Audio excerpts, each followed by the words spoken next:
Extreme 3D Witch Acrylic Nail Art Tutorial by Hotpinkzebrapolish. Hi everybody! In today's video I have an extreme 3D witch, and she has yarn hair that's going all kinds of crazy, and her nose sticks way out and her chin sticks way out. So this is a design that takes a little bit of more time than just creating a fast little 3D witch, but it is so worth it in the end. I hope you guys like it as much as I do, and don't forget to click subscribe to see all my future videos as well. I'm going to begin with a gradient from a kind of a medium gray into a very pale lavender. So I started with a bead of gray at the tip of the nail, and then I brushed that up, and then I'm going to be adding my kind of white purple color towards the cuticle area, brushing that down. Both these colors are extremely pigmented, so they did not gradient as well as a color that was a little bit more see-through slightly. Those are the best ones for creating a gradient. But I was happy with it, so I'm going to encase it with a nail or with a layer of clear acrylic to make sure it is nice and strong. And that also kind of helps blend out the gradient, I think, as well. Then I'm going to be filing it into shape with my e-file, starting out with a very coarse bit to remove any bulk, and then switching to a finer bit just to smooth out the entire thing.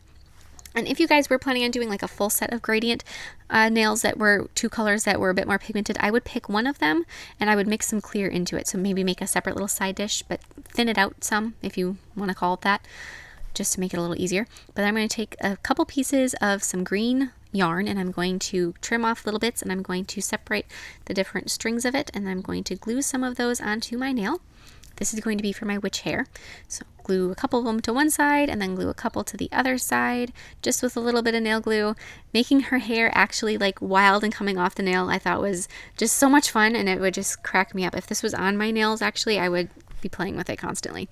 But then I'm going to sculpt just her forehead and her cheeks. So don't take her face all the way down to the chin at this stage, but with a beige nude color acrylic.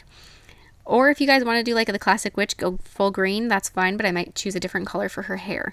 So maybe go with gray hair in that case, but just do the very top of her head. So then on a nail from backing, using the same color you used for her face, I'm going to create a very long pointy nose and a very long pointy chin.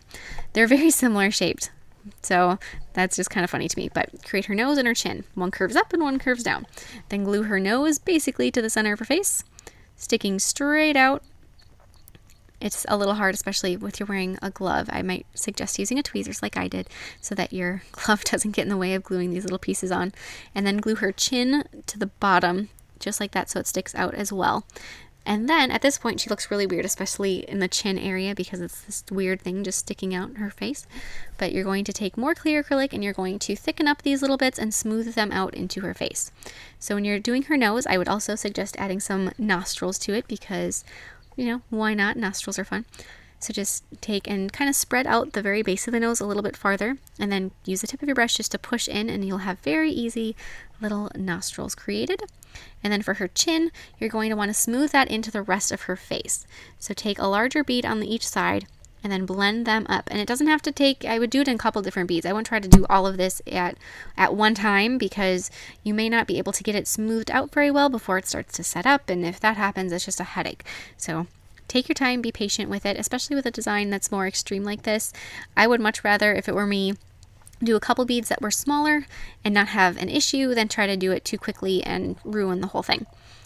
Kind of flatten out her chin some. Have fun with this. You know, it doesn't have to be, it's a witch. She can look like anything pretty much. So if you don't want her chin to look like mine, you can change it up however you like. It's just a lot of fun to create these fantasy characters. They always crack me up. So then I'm going to be just kind of continuing to smooth out her face. When I add this bead that's smoothing out the chin and kind of going up towards her cheeks a little, as it starts to set, I'm going to carve in her smile. So then just take the tip of your brush and create the little lines, her little smile lines on her cheek, and then create the line of her mouth right between them. And you can use the tip of your brush or a toothpick or a dotting tool or whatever you like.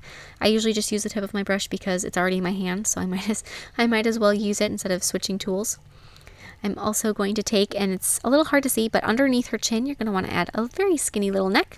And now with black acrylic I'm going to start adding her hat and her dress. So for her hat, just do the top of the hat. Don't take it all the way, like don't try to worry about the brim at this point. Just do the triangle pointy hat. And then for her dress, this nail I pretty much used as much as I could for her face, so I don't see too much of it, but just the very top of her shoulders are visible of her dress right there. And if you have a longer nail and you're doing more of her dress, I would have fun with her dress too, do different colors and kind of, you know, play around with it. And then I'm going to fluff out her hair a bit more, just to make it a little more wild and crazy. And then I'm going to be taking and making her eyes white. So I'm going to take some white acrylic and just place down the 2 little beads for her eyes. And like I said, have fun with this. They don't have to be the same size if you don't want them to be. You can make her look as goofy as you want. And I'm also going to take a bit more of the same color I used for her face and add a couple warts. And now I'm going to be sculpting the brim of her hat on a nail form backing. So I'm just going to take and create kind of a C shape on my nail form backing, or a U. And just with black acrylic, make that and then let it set up completely.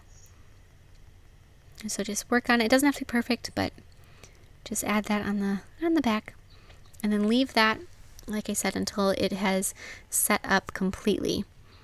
You can kind of perfect it here and there if you want. And then afterwards, see how it fits on the nail. Since you're not making it directly on the nail, it may not fit perfectly. If you need to file anything, go ahead, take a hand file and very carefully file it so it sits a little bit better.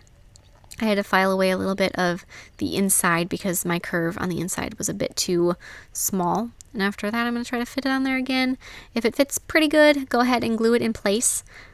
A little bit of her forehead may stick up above it, but that's fine. You can cover all that with black.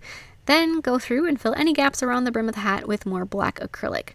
And as you can see, the very ends of my brim do not go all the way to the nail.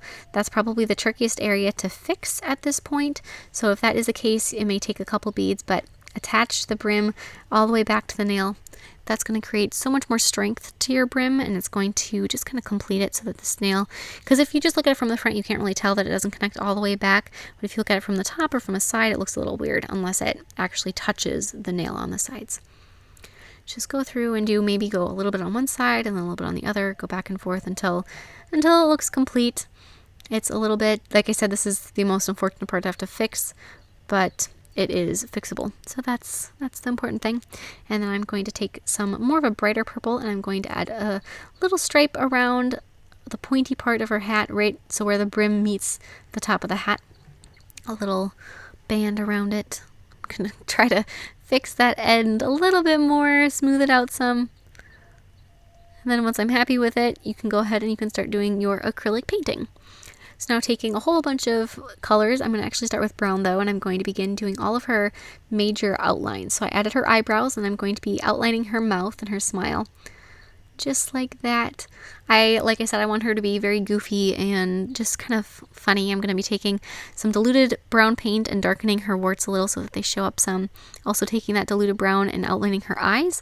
So her eyes aren't outlined with a thick black line. They just have this kind of a little shadow around them. Then I'm going to be taking some same with that brown, and I'm going to be adding her irises in her eyes. I'm going to take some pink and add some nice little lipstick on her. And then I'm going to add a little bit of a burgundy color on her lips to make them a bit darker. I thought my pink wasn't quite bright enough or dark enough to really show up, so I wanted her lips to be a bit more obvious. Add some black in her eyes, and then I'm going to take and apply some gel sealer over the background, being careful not to get any of that on her hair. So hold her hair out of the way as you're applying it right behind where it is. Let's go through, add that, and then cure it, and then apply some matte top coat over your witchy. And then she's all done. I hope you guys like this design as much as I do. It just is it's very extreme. It's just, I don't know, so classic Halloween. Please share any recreations with me on Facebook or Instagram. I would absolutely love to see them, and I will see everybody in my next video. Bye!